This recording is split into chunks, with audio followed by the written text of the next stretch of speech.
Migrants often wait weeks or even months south of the border to have U.S. immigration officers hear their case. It's happening near Eagle Pass, where migrant families are still streaming into shelters there, which are already over capacity. The crowded conditions force people often to sleep on the streets and even, in some cases, on the ports. Our border reporter, Oscar Margain, takes us inside their struggle. ¿De dónde es usted? De Honduras. Yosari Carolina and her 2-month-old daughter have found refuge at this shelter in Piedras Negras, Mexico, to shield themselves from the cold weather.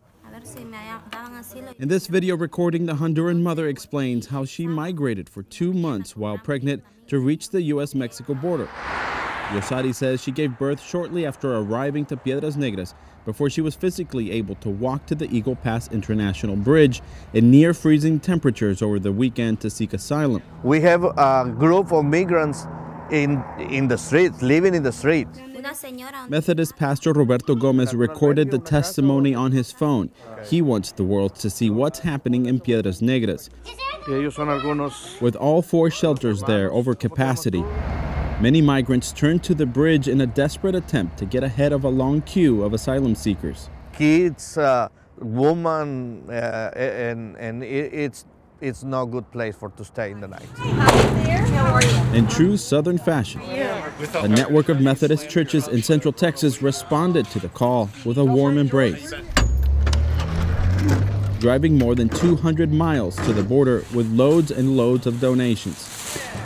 This time of the year in the cold, all these blankets, coats, amazing. This is just the start of it, but we have $1,350.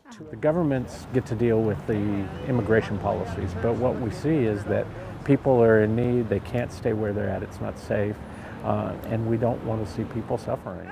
So you get... Thank you. In the next few days, volunteers are going to sort through all the coats and blankets and coordinate with Pastor Gomez to make sure they get to people like Yosari. In the meantime, the Methodist Church plans to deliver a second round of donations by next week.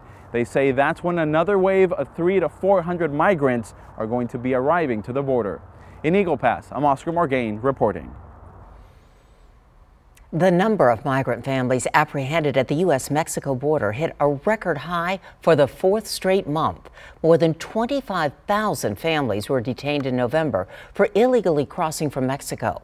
Families made up nearly half of all apprehensions at the border.